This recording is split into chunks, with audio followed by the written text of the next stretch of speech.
Hello, everyone. This is Understanding the SDGs, an interpreter's take. And this time, this is the 12th video.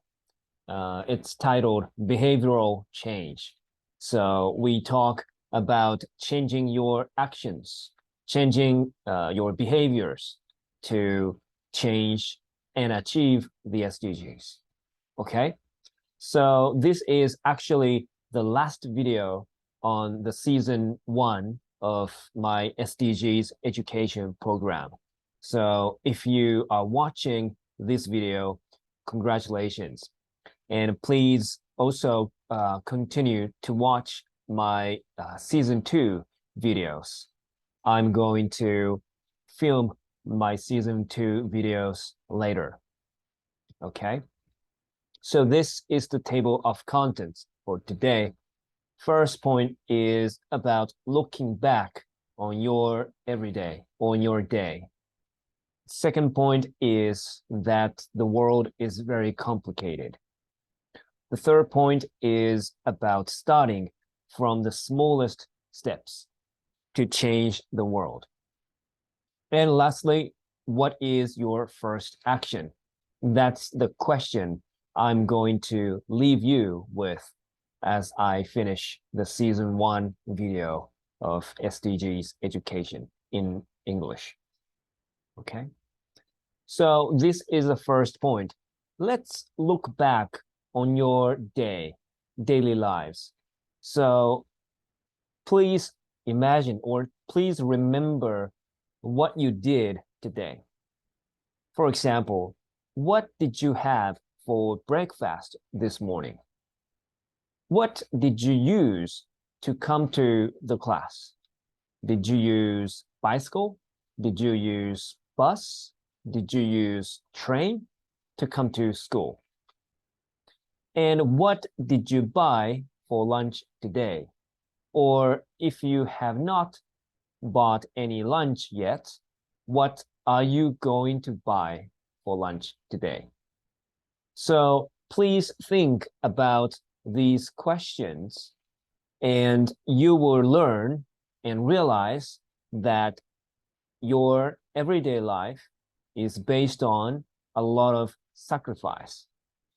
For example, to make breakfast, you need bread, you need rice, you need butter, you need coffee, many things. And who are making these foods? Who are making the coffee? It's people, it's the producers, and they are working very hard. But are their working conditions really good or not good? So when you have your breakfast, please think about those things. How did I get this bread?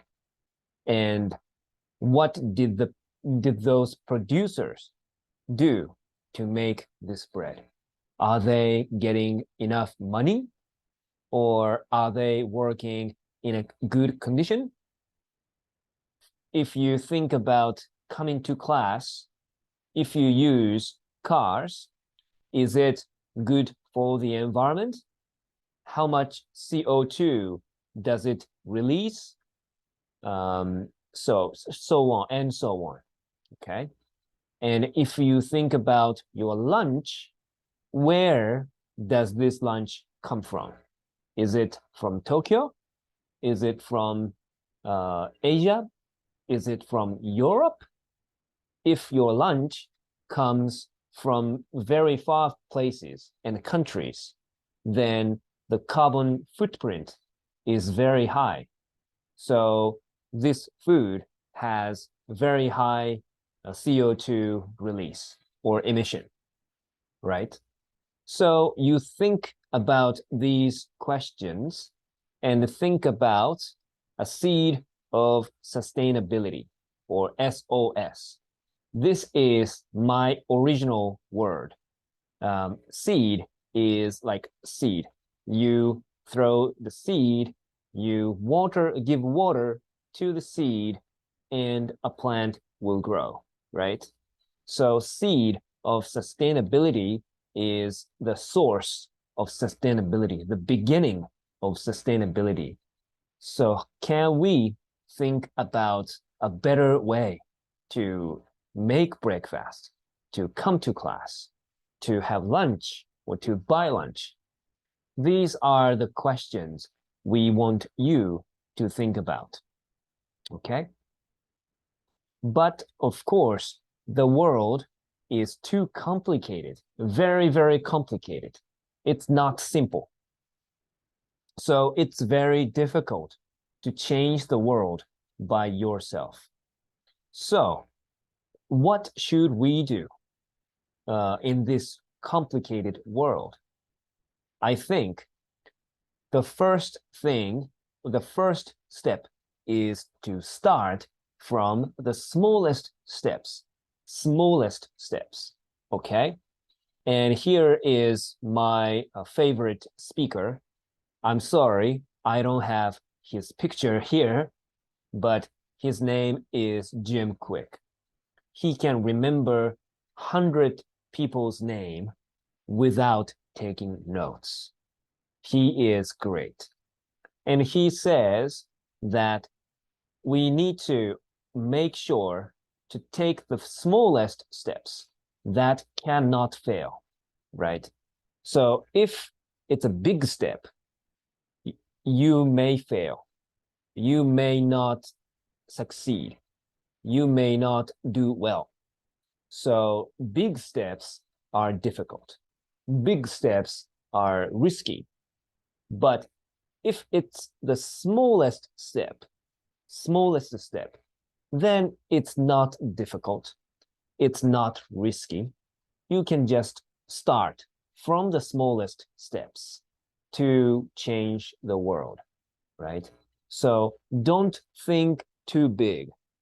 Just start small, okay? So what are the smallest steps we can take? I will give two examples. One example is about water dispenser. So for example, there is an app called MyMizu.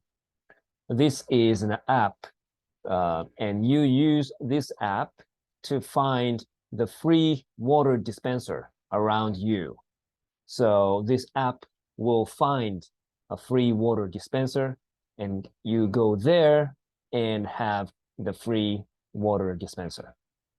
And you can drink water for free. This is a very, very important app to change the world.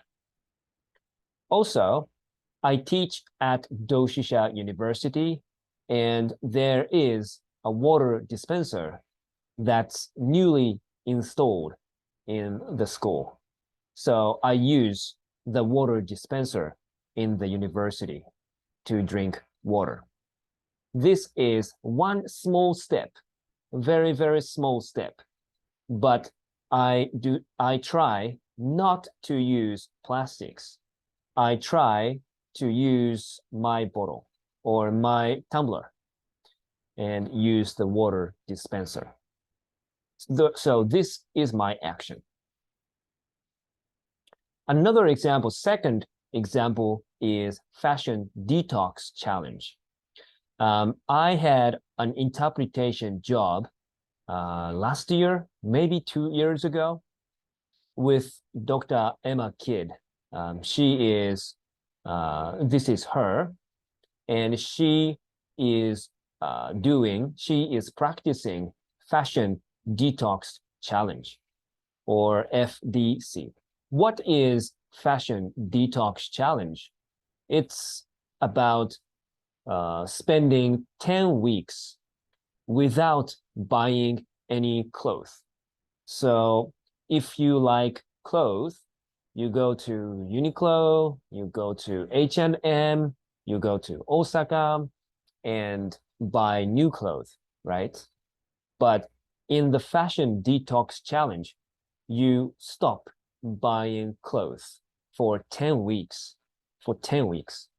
And after 10 weeks, you write down and give comment about this fashion detox challenge experience, and you reflect, think back, and give comments.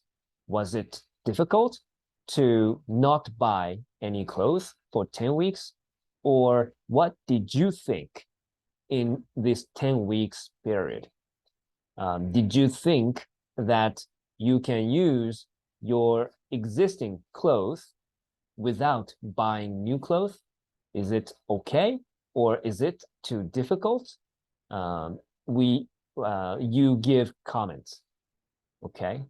And Emma says that people's thinking can be changed through fashion detox challenge. Some people say that it is too difficult to stop buying clothes for 10 weeks. But after they finish fashion detox challenge, they say that now it's easier to stop buying clothes. So their thinking has changed. And that is the power of fashion detox challenge. And I think that we can do the same thing, same program for plastics. For example, if we start plastics detox challenge, maybe it's interesting to try to not use plastics for 10 weeks, right? I think this way of changing people's thinking is very, very effective to achieve the SDGs. So Emma's fashion detox challenge can teaches us that it's very important to change our habits, our thinking, and be more sustainable. Okay? So this is the second example. One small step to be more sustainable. Okay? So I have my last question in the season 1. What is your first action? Okay? So this class is about reading English, of course.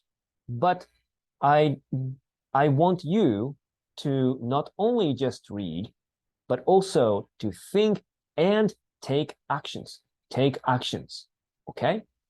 So this class is not only about reading English, it's about transforming your behavior.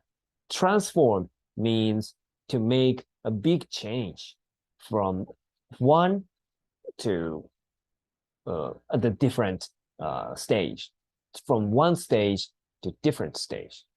So I hope that you can take and transform your behavior through this SDGs course.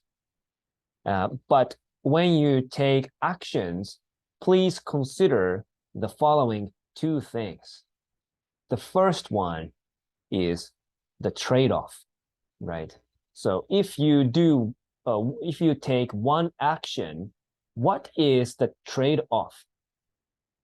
You take one good action, but this action may impact other things, right? So this may be good, but other things may be not good. This is the trade-off.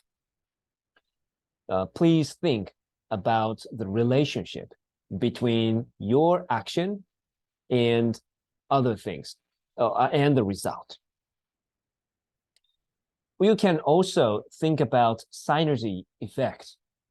Synergy effect means that when you take one action, it also improves the second thing, another thing. So it's plus, plus, positive, positive, right? So trade-off is plus, minus, positive, negative, right? So you have to trade off. But in case of synergy, you get plus and plus. So it's win-win situation. Please think about what will happen if you take one action. Okay? Let's think about the results of your actions. So that is the question I'm going to leave you with as we close the first season of SDGs Education in English. So this concludes the season 1 of Understanding the SDGs, an interpreter's take. And I hope you enjoyed watching these videos. And I appreciate if you can give me any suggestions, any comments for improvement. Okay, so I hope to see you in the second season. Thank you very much. Bye-bye.